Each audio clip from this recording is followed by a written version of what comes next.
한 덕망 높은 스승에게는 수많은 제자가 있었습니다. 하지만 유독 한 제자는 말없이 스승 곁에서 묵묵히 시중을 들었습니다. 다른 제자들은 그를 비웃었지만 스승은 그의 진심을 알고 있었습니다.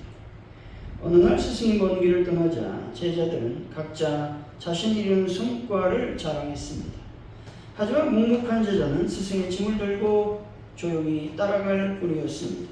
스승은 다른 제자들의 이야기를 듣고는 단 한 사람에게만 모든 것을 전수하겠다며 묵묵한 제자를 불렀습니다. 스승은 이 아이는 내가 말로 가르치는 것이 아니라 내가 행하는 모든 것을 마음으로 받아들였다라고 말했습니다. 그 제자는 스승의 짐을 쌀 때 먼저 와서 돕고 피곤할 때 물을 주었으며 스승의 희노의 애락을 말없이 함께 했습니다. 스승은 진정한 제자는 가르침을 머리가 아닌 삶으로 외우고 스승의 삶을 본받는 자라고 선언했습니다. 이 예화는 참된 제자도가 단순히 지식 습득이나 또 성과를 넘어 스승의 인격과 삶을 온전히 따르는 데 있음을 보여주고 있습니다. 우리가 예수님의 제자라면 그분의 말씀을 아는 것에 그치지 않고 그분의 삶의 방식인 사랑과 실천, 특별히 희생을 실천함으로써 비로소 우리는 진정한 제자가 될 수 있는 것입니다. 여러분, 하나님의 말씀을 실천함으로 참 예수님의 제자가 되시기를 바랍니다. 아멘. 김재훈 선교사님이 계신데 이분은 대한민국 최고의 명문 의대를 졸업했습니다. 그리고 유명한 종합병원에서 외과 의사였습니다. 근데 병원을 퇴사한 후 2013년 3월 아프리카로 선교를 떠났습니다. 그의 삶은 안정된 삶과 명성을 필요하고 오직 하나님의 부르심에 순종한 삶이었던 것이죠. 고등학교 시절부터 선교의 꿈을 키운 그분은 대학교 때에 아울리치를 다녀오게 됩니다. 제주도로. 그때 하나님께서 말씀합니다. 내가 원하는 곳으로 갈 수 있겠느냐라는 음성이었습니다.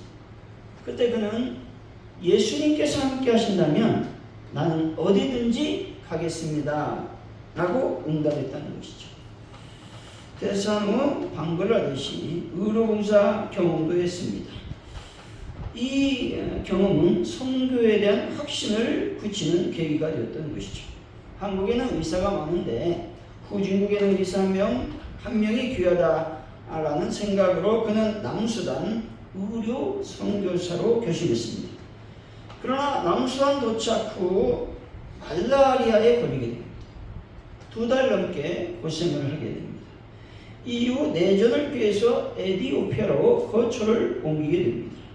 잠시 귀국했을 때 말라리아 후유증인 줄 알았던 통증의 원인이 파킨슨병이라는 충격적인 진단을 받게 됩니다. 선교를 시작한 지 1년 만에 닥친 큰 시련 때문에 선교사님은 절망하게 됩니다. 부모님은 귀국을 권유했습니다. 절망의 순간 하나님은 그에게 다시 찾아오셨습니다. 비가 내리는 어떤 날 비를 피하려고 이 초막간에 서 있었는데 하나님이 이렇게 말씀하시는 겁니다. 비가 쏟아져도 집에 돌아가지 않아도 된단다 라는 음성을 듣습니다. 이 음성이 그에게 이 질병에도 불구하고 선교를 중단할 수 없는 그런 확신이 들었고 하나님은 그에게 말씀으로 약속하셨다는 것입니다. 동시에 그 안에 또한 기도 중에 예수님의 발에서 흐르는 피를 보는 환상을 통해 선교의 길은 곧 예수님과 동행하는 축복임을 깨닫게 되었습니다. 하나님의 음성과 아내의 환상으로 다시 용기를 얻은 김 선교사님은 에티오피아로 돌아갔습니다. 그는 파킨슨이라는 자신의 약함이 오히려 하나님이 역사하시기 때문에 좋은 그릇이 되어가는 과정이라고 고백한다는 것이죠. 어떤 기자가 그에게 물었습니다. 언제 나빠질지 모르는 파킨슨병을 안고 살아가는 것이 두렵지 않습니까? 라고 물었을 때에 그는 병은, 즉 약함은 나에게 하나님의 축복이었습니다 라고 고백했다는 것이죠. 또한 그는 하나님은 강하시고 우리의 약한 가운데 크게 역사하시는 분이기 때문에 슬퍼하거나 좌절할 필요가 없다라고 말했습니다. 현재 그의 사명은 에티오피아를 넘어 주변 무슬림 국가에게까지 복음화하는데 그 목적을 하고 있다는 것이죠. 비록 몸은 점점 굳어져가고 있지만 하나님을 향한 그의 열정은 식지 않고 있다는 것입니다. 그는 고난 속에서도 흔들림 없이 하나님의 음성을 신뢰하고 헌신하는 진정한 믿음의 모범을 보여주고 있는 것입니다. 사랑하는 성도 여러분, 고난 속에서 하나님의 음성을 들으시고 믿음의 제자가 다 되는 분들이 되시기를 예수 이름으로 간절히 축원드립니다. 오늘의 말씀은 예수님은 제자의 길이 단순히 흥미나 감정적인 선택이 아니라 철저한 자기 부정과 희생이 필요한 길임을 강조하고 있습니다. 예수님의 제자가 되려면 먼저 가족 및 자기 목숨까지도 상대적으로 미워해야 된다고 말씀하고 있습니다. 자기 십자가를 지고 예수님을 따라야 한다고 말씀하고 있죠. 제자의 길은 물질적인 것뿐만 아니라 세상에 대한 모든 애착을 포기하고 오직 예수님만을 따르는 결단이 필요하다라고 말씀하고 있는 것입니다. 오늘 말씀을 통해 제자도의 가격표라는 제목으로 예수님의 제자가 되려면 무엇을 지불해야 되는지 하나님의 은혜를 나누겠습니다. 예수님의 제자가 되려면 지불해야 되는 것은 과연 무엇이 있겠습니까? 첫째로 가장 소중한 것을 포기해야 된다는 것입니다. 26절이죠. 읽어봅니다. 시작. 무릇 내게 오는 자가 자기 부모와 처자와 형제와 자매와 더욱이 자기 목숨까지 미워하지 아니하면 능히 내 제자가 되지 못하고. 아멘. 예수님의 제자가 되기 위한 첫 번째 조건으로서 예수님은 미움이란 단어를 말씀하고 있습니다. 여기서 미워하다라는 말은 실제로 가족을 증오하라는 의미가 아닙니다. 이는 당시 유대인들이 사용하던 비교급 표현으로서 가장 덜 사랑해야 된다라는 의미가 있죠. 다시 말해 하나님을 향한 사랑이 가족이나 심지어 자신의 생명에 대한 사랑보다 압도적으로 커야 된다라고 말씀하고 있는 것입니다. 다시 말해 하나님을 더 사랑하라는 말씀은 삶의 우선순위를 어디에 둘 것인가 라고 하는 문제라는 것입니다. 마태복음 6장 33절이죠. 우리가 잘 알고 있는 말씀. 그런즉 너희는 먼저 그의 나라와 그의 의를 구하라. 그리하면 이 모든 것을 너에게 더하시리라 말씀합니다. 여기서 하나님의 나라를 구한다라는 말은 하나님을 왕으로 인정한다라는 의미가 있다는 것이죠. 다시 말해 내 삶의 주인이 내가 아니라 하나님이심을 고백하고 그분의 뜻에 순종하는 의미를 지니고 있습니다. 또한 하나님의 나라를 구한다라는 말은 하나님의 통치를 소망하는 것을 의미하고 있습니다. 이 땅에 죄악과 고통이 가득하지만 하나님 나라가 완성될 것을 기대하며 소망 가운데 살아가야 된다는 것이죠. 여러분, 하나님을 왕으로 인정하시고 하나님 나라를 소망하는 분들이 되시기를 바랍니다. 또한 여기서 하나님의 의란 말씀은 하나님께서 옳다 여기시는 기준, 다시 말해 하나님의 성품과 뜻을 따르는 삶을 의미한다는 것이죠. 이것은 단순히 윤리적이고 도덕적 삶을 넘어서는 것이죠. 예수 그리스도를 믿음으로 얻게 된 의로움뿐만 아니라 그 믿음 안에서 하나님께서 원하시는 삶의 방식을 실천하는 것을 포함하고 있는 것이죠. 둘째로 하나님의 의를 구한다라는 말은 하나님의 말씀에 순종하는 것을 의미하고 있다는 것이죠. 성경을 통해 주신 하나님의 뜻을 알고 그 말씀대로 살아가려고 노력해야 된다는 것입니다. 또한 하나님의 의를 구한다라는 말은 정의와 공의를 실천하는 삶을 말합니다. 하나님이 원하시는 정의로운 사회를 위해서 노력해야 되고 또한 불의를 미워하며 이웃을 사랑하는 삶을 살 것을 말씀하는 것이죠. 여러분, 하나님 말씀에 순종하시고 정의를 실천하는 분들이 되시기를 바랍니다. 아멘. 여러분, 응급실에 가면 어떤 순서대로 환자를 치료합니까? 중증 환자, 다시 말해서 환자가 도착한 순서대로 환자를 치료하지 않습니다. 그래서 가장 먼저 치료하는 환자는 심정지 환자, 호흡곤란 환자라는 것이죠. 그리고 우선 치료 대상은 출혈이 심한 환자, 뇌출혈 의심 환자입니다. 그래서 계속 뒤로 밀리는 순서는 단순 골절 환자, 또 가벼운 통증 환자라는 것이죠. 그래서 가벼운 통증이 왔는데 응급실에 가서 왜 내가 1시간 먼저 왔는데 왜 치료하지 않습니까?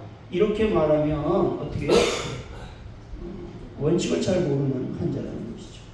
그래서 극히 심하지 않으면 좀 더 기다릴 필요가 있다. 이처럼 중요도와 긴급성에 따라 순서가 정해진다는 것이죠. 왜냐하면 생명을 살리는 일이 가장 큰 목표이기 때문에 그렇습니다. 세상의 걱정거리, 다시 말해서 먹을 것과 입을 것과 또 마실 것은 응급실에서 경미한 환자와 같다는 것이죠. 우선순위를 잘못 잡으면 영적 생명을 잃을 수가 있습니다. 여러분, 영적 생명을 가장 우선순위로 두는 분들이 되시기를 바랍니다. 마가복음 8장 36절이죠. 사람이 만일 온 천하를 얻고도 자기 목숨을 잃으면 무엇이 유익하리요 말씀합니다. 돈, 명예, 성분 마치 응급실에 가벼운 상처와 같다는 것이죠. 치료가 늦어져도 생명에는 지장이 없다는 것이죠.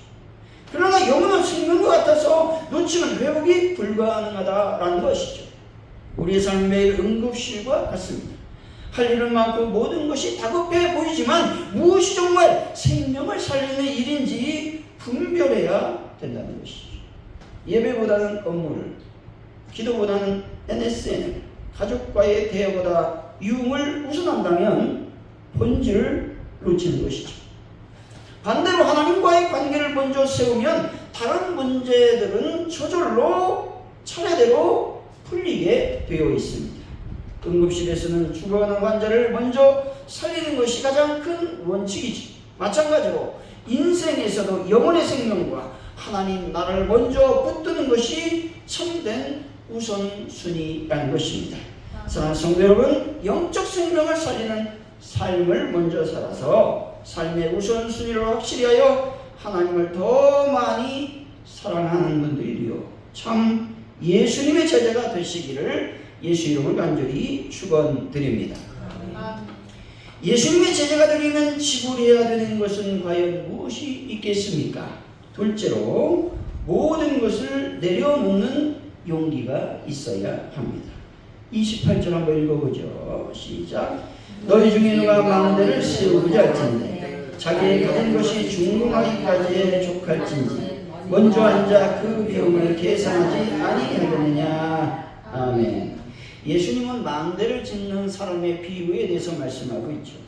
여기서 망대라고 하는 말은 단순히 건물을 짓는 행위를 넘어서 예수님의 제자가 되는 삶을 상징하고 있다는 것이죠.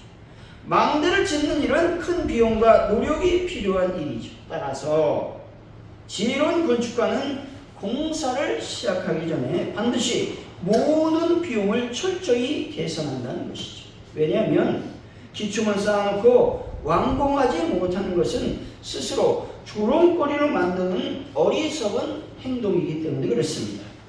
이 말씀은 예수의 제자가 되는 일이 단순히 감정에 따라 예수님 믿습니다, 내가 예수님 제자가 되겠습니다 고백하는 것이 아님을 가르쳐주고 있다는 것이죠. 제자의 삶은 온전한 헌신을 요구하는 영적인 건축과 같다는 것이죠. 예수님 망대를 짓기 전에 비용을 계산할 것을 말씀하시죠. 예수님을 따르는 길은 그저 감정적 결단으로 시작하는 일이 아니라는 것이죠. 세상의 안락함, 세상의 명성, 세상의 소유, 심지어 가족과의 관계까지도 하나님 나라를 위해서 기꺼이 포기할 수 있는 어떤 냉철한 계산이 필요하다는 것입니다. 우리는 이 길을 시작하기 전에 그에 따른 대가, 곧 우리의 시간, 재능, 물질, 심지어 우리의 삶까지 기꺼이 드려야 한다는 것이죠. 여러분, 주님의 제자가 되기 위해 모든 것을 내려놓는 분들이 되시기 바랍니다. 31절의 좀 읽어봅니다. 시작. 또 어떤 임금이 다른 임금과 싸우러 갈 때에 먼저 앉아 1만 명으로서 저 2만 명을 거느리고 오는 자를 대적할 수 있을까 헤아리지 아니하겠느냐. 아멘. 이 비유는 전쟁에 나가는 임금의 비유입니다. 헤아려보라고 말하고 있죠. 왕은 전투에 나가기 앞서 자신의 군사력을 철저히 분석하고 또 상대방의 전력을 평가한다는 것입니다. 만일 승산이 없다면 그는 싸움을 포기하고 화친을 청하는 현실적 결정을 내리게 된다는 것이죠. 이 말씀은 예수님의 제자가 타협이나 어중간한 자세로는 불가능하다는 것을 강조하고 있습니다. 제자의 길은 영적인 전쟁과 같다는 것이죠. 우리가 온전한 헌신 없이 예수님을 따른다면 우리는 사단의 공격에 맞설 힘을 잃게 되고 결국 실패할 수밖에 없다는 것이죠. 예수님은 우리가 승리할 수 있도록 모든 것을 걸고 그분을 따를 준비를 하라고 말씀하고 있다는 것이죠. 여러분, 모든 것을 포기하고 예수님만 따르는 분들이 되시기를 바랍니다. 아멘. 존 스토트라는 분이 있죠. 19세기 말 영국 캠브리지 대학교 출신으로서 총망받는 엘리트였습니다. 명문가에서 태어나서 영국의 크리켓 국가대표로 활약하면서 부와 명성을 모두 손에 넣을 수 있었습니다. 하지만 그는 이 모든 것을 뒤로하고 캠브리지 7인 중 한 명으로 중국 내지 선교사의 길을 선택했습니다. 중국에서 아내를 먼저 떠나 보냈습니다. 또 자녀들은 병마와 싸워야 했습니다. 그러나 그의 삶은 시편 126편 5절의 말씀, 눈물을 흘리며 씨를 뿌리는 자는 기쁨으로 거두리로다 라는 말씀처럼 고난 속에서 하나님의 약속을 붙들고 소망을 잃지 않는 믿음을 보여주었습니다. 그는 중국 사역을 마친 후 인도와 아프리카로 사역지로 옮겨 중앙아프리카 복음 선교를 창설하기까지 이르게 됩니다. 그는 세상의 가치를 쫓지 않고 오직 예수 그리스도의 복음을 위해서 모든 것을 희생한 진정한 예수님의 제자였습니다. 스토드는 명문대와 크리켓 선수의 명성을 버리고 복음을 위해 모든 것을 포기했다는 것이죠. 그의 헌신은 우리가 삶의 우선순위를 재정립하고 세상의 일시적인 성공이 아닌 영원한 가치를 추구하도록 도전하고 있다는 것이죠. 그리고 세상의 성공이 아닌 하나님의 부르심에 순종하는 것이 얼마나 큰 가치를 지니는지 보여주고 있습니다. 33절이죠. 한번 읽어봅니다. 시작. 이와 같이 너희 중에 누구든지 자기의 모든 소유를 버리지 않으면 능히 내 제자가 되지 못하리라. 아멘. 여기서 모든 소유는 헬라어로 자기가 가지고 있는 모든 것을 포괄하는 말씀이죠. 다시 말해 물질적인 소유뿐만 아니라 재산, 집, 또 직업 등의 우리가 삶의 안정이라고 여기는 모든 것을 말하고 있죠. 또 관계적인 소유를 말하는데 가족, 친구, 사회적 지위 등 우리가 의지하고 중요하게 생각하는 관계를 의미하고 있다는 것이죠. 또 내면적인 소유를 말하고 있습니다. 나의 생명, 나의 비전, 나의 명예, 나의 시간, 심지어 나의 목숨까지도 포괄하는 말씀이 모든 소유라고 하는 말씀이죠. 진정한 제자는 소유를 붙잡지 않고 오직 주님만을 붙잡는 사람이라는 것이죠. 우리 모든 소유를 주님 앞에 내려놓을 때 우리는 비로소 자유로운 영혼으로 주님을 따를 수 있게 되는 것입니다. 사랑하는 성도 여러분, 모든 것을 내려놓고 주님께 모든 것을 맡기며 주님만을 따르겠다는 온전한 결단을 통해 진정한 제자의 삶을 살아가는 분들이 다 되시기를 예수 이름으로 간절히 축원드립니다. 아멘. 예수님의 제자가 되려면 지고려야 되는 것은 과연 무엇이겠습니까? 셋째, 고난을 감당할 각오가 되어야 한다는 것입니다. 27절이죠. 한번 읽어봅니다. 시작. 누구든지 자기 십자가를 지고 나를 따르지 않는 자도 내 제자가 되지 못하리라. 아멘. 십자가는 단순한 어려움이 아니라 죽음을 상징한다는 것이죠. 예수님은 우리가 이전의 자아와 삶의 방식을 완전히 죽이고 오직 주님만을 따를 것을 요구하고 있습니다. 자기 십자가를 지라는 말씀, 먼저 나 자신의 욕망을 내려놓으라는 말씀입니다. 제자의 삶은 내가 원하는 삶이 아니라 주님이 원하시는 삶을 사는 것입니다. 세상의 성공, 세상의 쾌락, 세상의 명예를 추구하는 마음을 십자가에 못 박고 오직 주님의 뜻을 따르는 삶을 살아야 된다는 것이죠. 이것이 바로 자기 부인의 삶인 것이죠. 자기 십자가를 진다는 말은 둘째로 고난과 어려움을 기꺼이 감당한다라는 말씀이죠. 그리스도인으로서 살아가는 삶에 필연적으로 고난이 따르게 됩니다. 때로는 믿음 때문에 조롱을 당하죠. 또 손해를 볼 수도 있고 심지어 박해를 받을 수 있습니다. 그러나 예수님께서는 이러한 고난의 길을 피하지 말고 십자가를 지고 그분을 따르라고 말씀하고 있습니다. 여러분 자신을 부인하시고 주님을 따르는 제자가 다 되시기를 바랍니다. 이 막심 코리키라고 하는 분이 어머니라고 하는 소설을 썼습니다.